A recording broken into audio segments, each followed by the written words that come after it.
आज मैं बागी बलिया में हूँ। अनिश्चितकालीन धरना का 127वां दिन है। यहाँ जिले से लोग आए हुए हैं, क्रांतिकारी साथी हैं, यहाँ बैठे हुए हैं। इनसे हम जानने का प्रयास करेंगे कि आज विशेष क्या है इनको। क्या नाम है आपका? जी, मैं मनोज शाह। मैं आल गोंडवाना स्टूडेंट एसोसिएशन का राष्ट्रीय अध्यक्ष हूँ और विगत 27 जनवरी से हम लोग गोंड अनुसूचित जनजाति का प्रमाण पत्र सभी तहसीलों में सुगमतापूर्वक बने, इसके लिए अनिश्चितकालीन धरने पर हैं। और धरने का आज 127 दिन हो गया है। 127 दिन, आज 127वें दिन पे हम लोग आज क्रमिक सत्याग्रह अनशन शुरू कर दिए हैं। हमारा 24 घंटे का अनशन रहेगा, फिर अगले दिन दूसरे लोग 24 घंटे का अनशन करेंगे। क्रमिक अनशन में कंटिन्यू एक ही व्यक्ति नहीं बैठता है? जी नहीं, इसीलिए मैं बताया आपसे कि 24 घंटे हम लोग रहेंगे, फिर कल से 11 बजे से दूसरे लोग बैठेंगे। क्या इसमें महिलाएं भी बैठ सकती हैं? जी बिल्कुल बैठेंगी। आने वाले समय में अब देखेंगे कि यहाँ पे महिलाएं भी 24 घंटे का यहाँ पे उपवास रखेंगी। आप लोगों ने इस 4-5 महीनों में बहुत सारे गतिविधि आपने चेंज किया, जैसे आप अनिश्चितकालीन धरना चल रहा है, अभी आप क्रमिक अनशन किए हैं, अर्थनगर प्रदर्शन किए, उसके बाद भी सरकार सुनने को राजी नहीं है। उसके लिए क्या आगे की योजनाएं हैं? देखिए, हम लोग तो गांधीवादी तरीके से जो संवैधानिक तरीका है उसको लेकर हम लोग आंदोलनरत हैं और आंदोलन करते रहेंगे। और प्रशासन को संविधान के आगे, संवैधानिक तरीकों के आगे झुकना पड़ेगा, घुटना टेकना पड़ेगा और आदिवासियों का सर्टिफिकेट जारी करना पड़ेगा।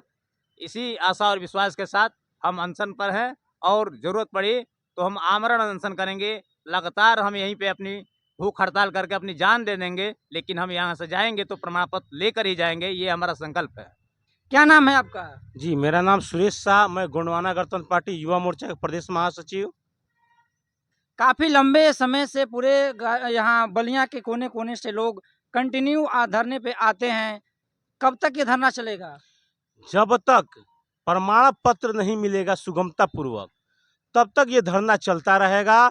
और ये देखिए, भारत के राजपत्र संविधान शासनादेश अनुसूचित जनजाति संविधान शासनादेश संशोधन अधिनियम 2002 से बलिया में एसटी समुदाय के लोग रहते हैं, जो गोंड समुदाय के लोग एसटी में आते हैं। और यहाँ पे प्रमाण पत्र सुगमता पूर्वक बनता रहा है। समय समय पर नए नए शासनादेश भी आते रहे हैं और प्रमाण पत्र सुगमता पूर्वक बनता रहा है। लेकिन अभी जो है कि प्रमाण पत्र सुगमता पूर्वक नहीं बन रहा है, जिसके हम लोग विरोध में यहाँ पे प्रमाण पत्र सुगम बनवाने के लिए यहाँ पे धरने बैठे हैं। ये धरना हमारा 27 जनवरी 2025 से चल रहा है।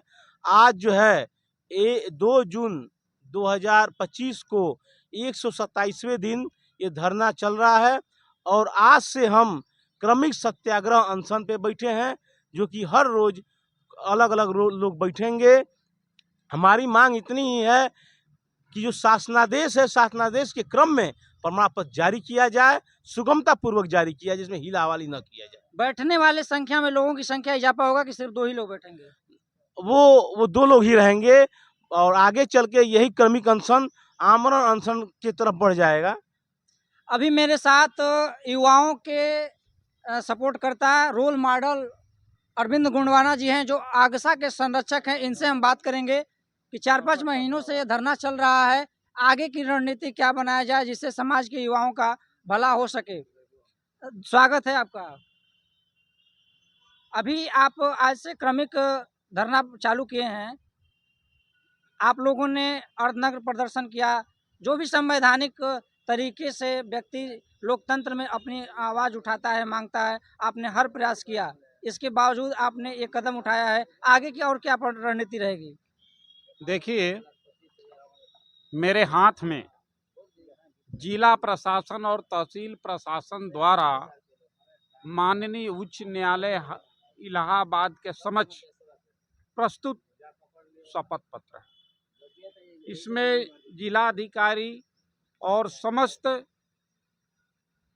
तहसीलदार साहब लोग यह शपथ दिए हैं कि शासनादेश ये 3 नवंबर 2021 में दिए गए दिशा निर्देश का अनुपालन कर रहे हैं। उसके अनुसार टीसी, परिवार रजिस्टर, पूछताछ के आधार पर प्रमाण पत्र जारी किया जा रहा है। ये इन्होंने लिखित दिया है। माननीय उच्च न्यायालय में।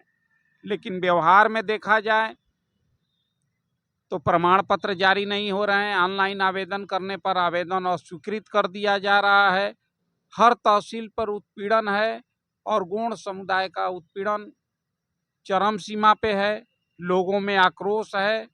अभी तहसीलों पर ऐसा भी संज्ञान में आ रहा है कि जो गौड़ समुदाय के लोग अपना जाति प्रमाण पत्र बनवाने के लिए जाते हैं तो उनके साथ असंवैधानिक व्यवहार किया जा रहा है, बदतमीजी की जा रही है और यहाँ तक कि उनके ऊपर एफआईआर तक करा दिया जा रहा है।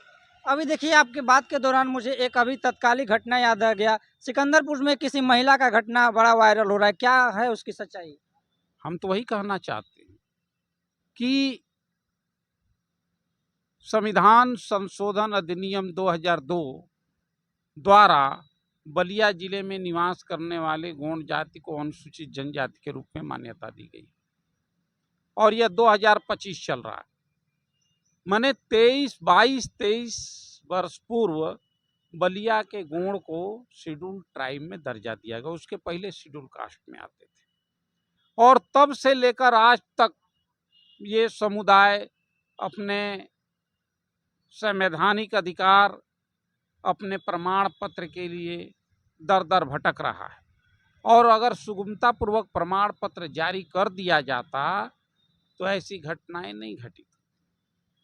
आम लोगों के लिए एक फोटो और एक आधार कार्ड पे जाति प्रमाण पत्र जारी हो जाता है, लेकिन वहीं जब गौड़ समुदाय के लोग तमाम भू राजस्व अभिलेख, परिवार रजिस्टर, टीसी, पूर्व का बना हुआ जाति प्रमाण पत्र इत्यादि लगाकर आवेदन करते हैं तो भी प्रमाण पत्र जारी नहीं किया जाता है।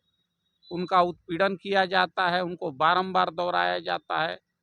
अभी अपर जिला अधिकारी महोदय भी लिखित रूप में दिए हैं कि समस्त तहसीलों में गौड़ जाति का प्रमाण पत्र जारी करने हेतु निर्देश पत्र भेज दिया गया है। इसके बावजूद भी प्रमाण पत्र जारी क्यों नहीं हो रहा है? यह मुद्दा संसद में भी उठा। सपा के माननीय सांसद महोदय माननीय रामाशंकर राजभर जी लोकसभा में उठाए। विधानसभा में सपा के माननीय विधायक श्री संग्राम सिंह यादव जी, माननीय श्री रिजवी जी, माननीय अंचल जी विधानसभा में उठाते हैं। अभी सरकार के ही एक अंग कैबिनेट मंत्री माननीय ओम प्रकाश राजभर जी द्वारा भी गौड़ जाति का मुद्दा संसद में उठाया जाता है, विधानसभा में उठाया जाता है। माननीय ओम प्रकाश राजभर जी द्वारा गौड़ जाति का मुद्दा उत्तर प्रदेश के विधानसभा में उठाया जाता है। इसके बावजूद भी प्रदेश सरकार द्वारा संज्ञान क्यों नहीं लिया जा रहा है? अभी मनियर में अनुसूचित जनजाति आरक्षित नगर पंचायत अध्यक्ष पद का उपचुनाव होता है। भारतीय जनता पार्टी से भी गौड़ समुदाय के लोग पर्चा भरते हैं, सपा से भी भरते हैं, दो निर्दल भरते हैं। लोग चुनाव लड़े और भाजपा प्रत्याशी माननीय श्रीमती बुचिया देवी गौड़ जी को निर्वाचित होने का प्रमाण पत्र यही जिला प्रशासन द्वारा दिया जाता है। उनको सरकारी स्तर पर शपथ भी दिलाई जाती है और दूसरी तरफ कोई मातृशक्ति, कोई महिला उच्च शिक्षा प्राप्त करने के लिए तहसील का चक्कर लगा रही हैं, बारंबार आवेदन कर रही हैं, आवेदन खारिज हो जा रहा है और ऐसी स्थिति में प्रमाण पत्र तो जारी करना दूर और उनके साथ तहसील प्रशासन द्वारा असंवैधानिक शब्दों का इस्तेमाल करते हुए अपमानित किया जाता है। नमस्कार, मैं हूं सौरभ और आप देख रहे थे द आदमी। अगर फेसबुक पे देख रहे हैं तो फॉलो करिए, यूट्यूब पे देख रहे हैं तो सब्सक्राइब करके लाइक, कमेंट, शेयर करिए। धन्यवाद।